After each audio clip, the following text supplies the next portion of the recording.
dear friends, welcome to our channel Sri Balaji Tutorial. So today we can start a new chapter from 10th. His name is known as a Life Process in Living Organism Part 1.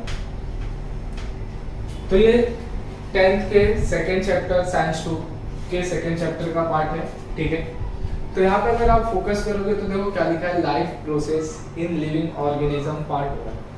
तो अगर मैं बात करूंगा life processes की, तो life process जैसे कि mobile phones में प्रोसीजर्स होते हैं, डिफरेंट चीजों में प्रोसीजर होते हैं। जैसे कि अगर मोबाइल फोन का प्रोसीजर खराब होगा तो फोन भी क्या होते हैं, खराब चलते हैं या प्रॉपर वर्क नहीं करते। अगर प्रोसीजर खराब होता है तो मोबाइल वर्क नहीं करता। सेम एज इट इज हमारे बॉडी के अंदर भी कुछ प्रोसेस होते हैं। अगर वो प्रोसेस में कोई भी प्रोसेस क्या हो गया, बाय डिफॉल्ट काम नहीं करेगा तो हमारा बॉडी क्या हो जाएगा, वर्क नहीं करेगा। So first is a life process like circulation, digestion, excretion, respiration. So many life processes occur in our body. तो अगर इनमें से कोई भी प्रोसेस क्या हुआ, स्टॉप हुआ हमारे बॉडी में, तो हमारा लाइफ भी वहां पर क्या हो जाएगा, स्टॉप हो जाएगा। तो ये सारे प्रोसेस लिविंग ऑर्गेनिज्म की बॉडी में होते हैं, जो भी लिविंग्स होंगे उनकी बॉडी में। तो हमारा ये जो चैप्टर है इसका मोटिव है, ये चैप्टर में क्या हमें पढ़ना है। तो फर्स्ट ऑफ ऑल हमारे बॉडी में एनर्जी प्रोडक्शन कैसे होता है। ओके, सो एनर्जी हमें कब मिलती है, जैसे कि हम बहुत ज्यादा काम किए, थक जाते हैं, फिर हमें एनर्जी चाहिए तो हम क्या करते हैं, खाना खाते हैं, फिर हमें एनर्जी मिलती है, फिर हम उसी एनर्जी से वर्क करते हैं। सो हमें एनर्जी किसके थ्रू मिलती है, by food we get energy. But ठीक है, हम फूड खा रहे, क्या डायरेक्टली फूड से एनर्जी मिल रही है क्या, नहीं। अब जैसे कि पेड़ को कट किया और पेड़ को कट करते ही बेंच या फर्नीचर कुछ भी बन गया, नो। तो उसी तरीके से हमने फूड खाया तो फूड से एनर्जी कैसे मिलता है। तो हमारे बॉडी में एनर्जी प्रोडक्शन के लिए in living organism energy production by two ways. One is aerobic respiration, another is anaerobic respiration.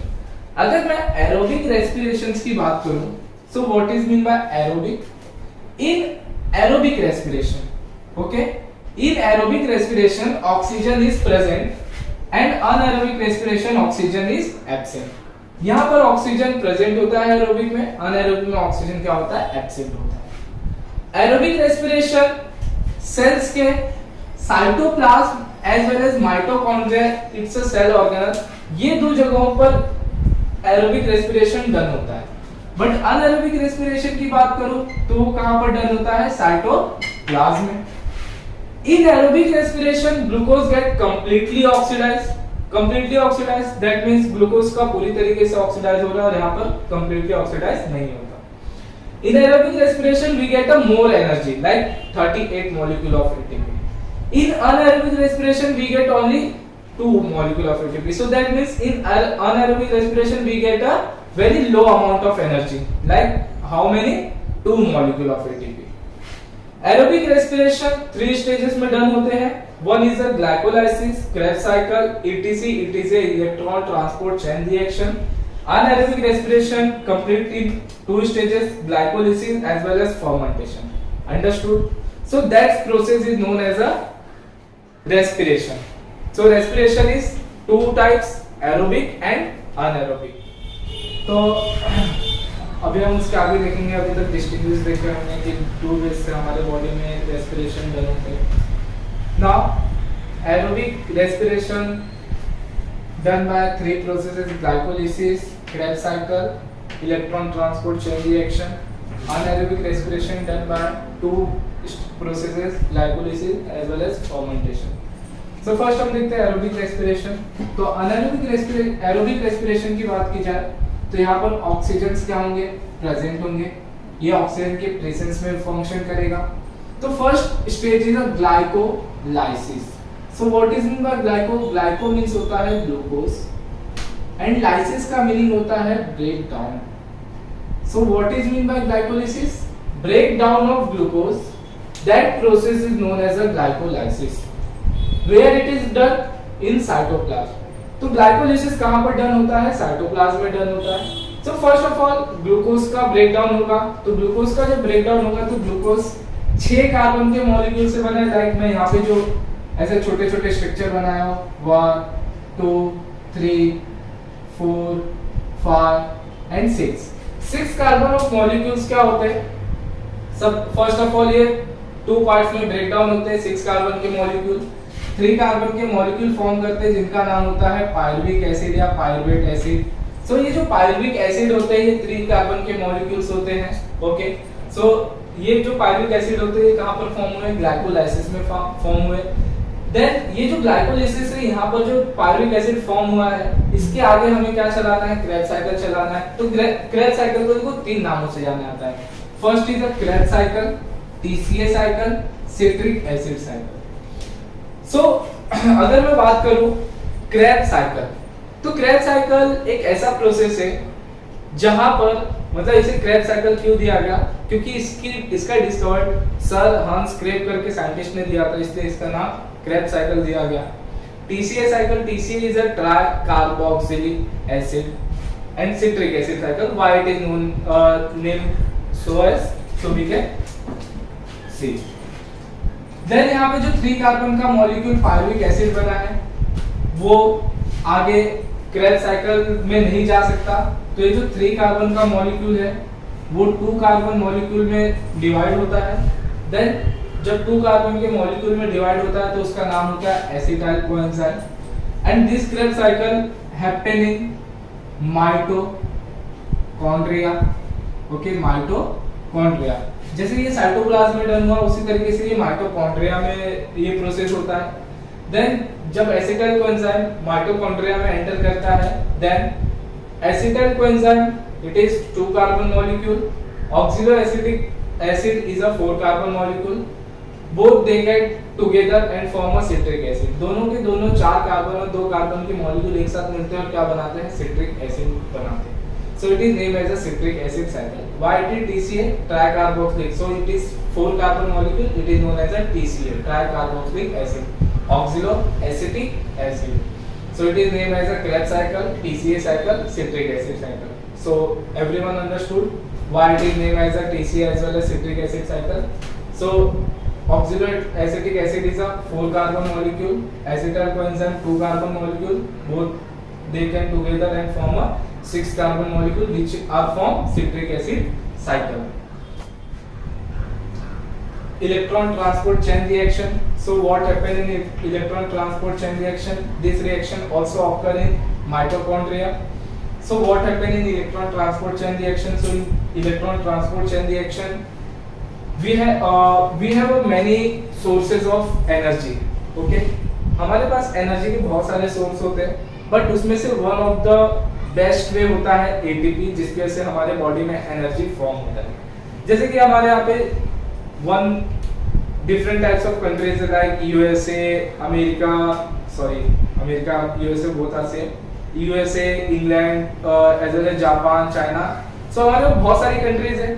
हर एक कंट्रीज के पास अपना अपना मनी होता है और हर एक मनी का वैल्यू डिफरेंट होता है। जैसे कि अमेरिका के मनी को डॉलर कहा जाता है, हमारे मनी को रुपया कहा जाता है। जैसे कि अगर हम इंडिया में हैं तो हमारे पास भले ही बहुत सारे डॉलर आ जाए, जब तक हम उसका कन्वर्जन इंडियन रुपीस में नहीं करते तब तक उस डॉलर की कोई वैल्यू नहीं होगी, आप कहीं पर भी उसको यूज नहीं कर सकते।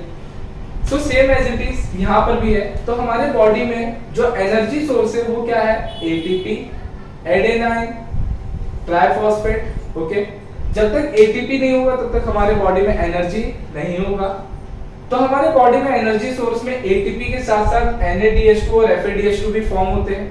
बट ये जो NADH2 FADH2 है, इससे ये हमारे बॉडी में बहुत ज्यादा भी रहेगा तो भी हमें एनर्जी मिलने वाली नहीं है। तो हमें इस NADH2 को किस में कन्वर्ट करना पड़ता है? एटीपी में। सो NADH2 is a nicotinamide adenine dinucleotide, FADH2 is the flavin adenine dinucleotide. So electron transport chain reaction में NADH2 का चेंजेस एटीपी में होता है और FADH2 का चेंजेस एटीपी में होता है। तो NADH2 में निकोटिनामाइड एडेनाइन डाइन्यूक्लियोटाइड 1 NADH2 से 3 ATP ऑफ मॉलिक्यूल्स फॉर्म होते हैं, 1 FADH2 से 2 मॉलिक्यूल ऑफ ATP फॉर्म होता है। सो ओवरऑल एरोबिक रेस्पिरेशन में ये जो प्रोसेस चलते हैं, ये पूरे के पूरे प्रोसेस से हमें 38 मॉलिक्यूल ऑफ ATP मिलता है। ये एरोबिक रेस्पिरेशन की बात है। अनएरोबिक रेस्पिरेशन दो लोगों में चलता है, एक prokaryote, second is a eukaryote, but दोनों में डिफरेंट होता है। तो फर्स्ट ऑफ ऑल अगर मैं प्रोकैरियोट्स में बात करूं अनएरोबिक रेस्पिरेशन, तो first is a glycolysis, same glucose get converted into pyruvic acid. So glycolysis are same in aerobic respiration as well as anaerobic respiration. What is difference between aerobic and anaerobic respiration? So after glycolysis, what they can start? Krebs cycle. But here after glycolysis, what here started? Fermentation. So fermentation started in prokaryote, and in glucose molecule they can form a ethyl alcohol. Pyruvic acid, glucose get converted to pyruvic acid, and pyruvic acid form a ethyl alcohol in prokaryote. As well as eukaryote form a pyruvic acid and lactic acid. So what is lactic acid? So जैसे कि आप खुद से observe किए रहोगे कि many times जब हम बहुत ज्यादा एक्सरसाइज या जिम करते हैं तो हमारा बॉडी बहुत ज्यादा टायर्ड फील होता है, या बहुत ज्यादा रनिंग करते तब टायर्ड फील होता है। सो ऐसा क्यों होता है? ओके, तो इसका रीजन ये है कि जब हम बहुत ज्यादा एक्सरसाइज या रनिंग करते हैं तो रनिंग करते समय हमारे बॉडी में से ऑक्सीजन यूटिलाइज होता है, मतलब एनर्जी यूज होते रहता है। तो एक समय के बाद पूरा का पूरा एनर्जी क्या होता है, हमारे बॉडी में से ऑक्सीजन क्या होता है, एंड हो जाता है। तो हमें और भी अमाउंट में ऑक्सीजन नीडेड होता है, बट हमें ऑक्सीजन चाहिए होता है तो तुरंत ही ऑक्सीजन हमारे बॉडी में यूटिलाइज नहीं होता, तो कुछ समय के लिए हमारा बॉडी क्या करता है, अनएरोबिक रेस्पिरेशन करता है। सो अगर आप देख रहे होगे तो प्रोकैरियोट्स में क्या फॉर्म हो रहा है, C2H5OH।